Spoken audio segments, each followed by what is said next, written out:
Peggy 18.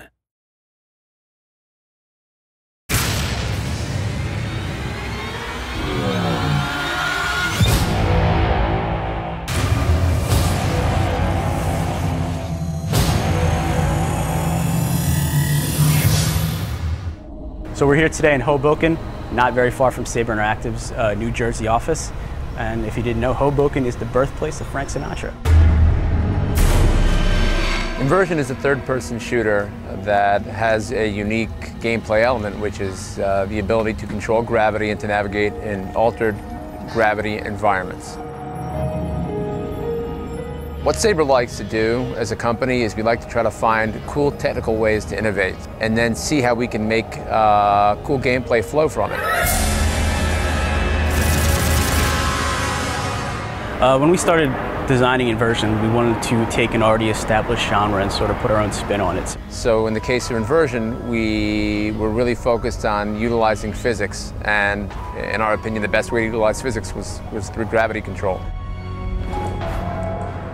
In the single-player campaign, you play as Davis Russell. He's a cop.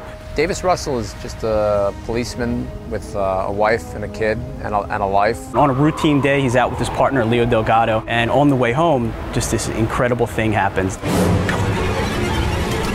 Vanguard PD, hands up! Drop your weapons! We don't know who the invasion is from. We don't know who these people are.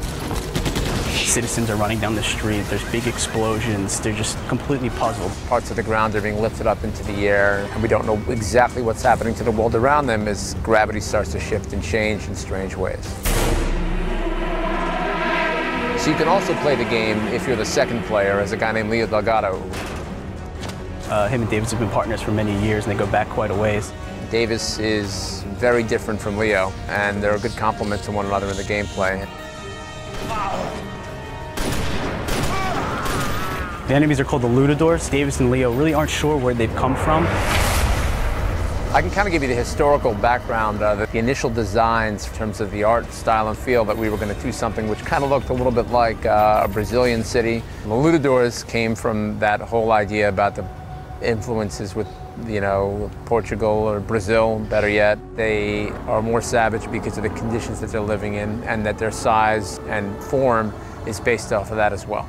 And as the story progresses, you also progress with Leo and Davis. You get to find out more and more and more about what's going on. There's a lot of deep tricks that we have. Which turns what many might consider to be kind of a generic, prototypical story into something a little bit different. It's a cool twist, and we like it, and it fits. It fits for the game. Gravity as a weapon was just something that we thought would be very fun. In a third-person game, you have your guns, you have your grenades, you have all your standard stuff everyone's seen before. And we've used that as a springboard to explore the second element, which is really the core element of the gameplay, which is gravity. What we thought of was this grav-link device. This grav-link device gives you the opportunity to do a bunch of different things. You can use the grav-link and shoot a projectile of low gravity, which will create sort of a low gravity orb. So you can increase gravity, making things heavier, making things collapse. Once things are floating in the air, he can actually use the same device to pull objects towards him, throw those objects to create destruction within the world using those objects, to pull enemies and do kind of cool melee moves on them, you know, slice them in half, you know, which is always fun.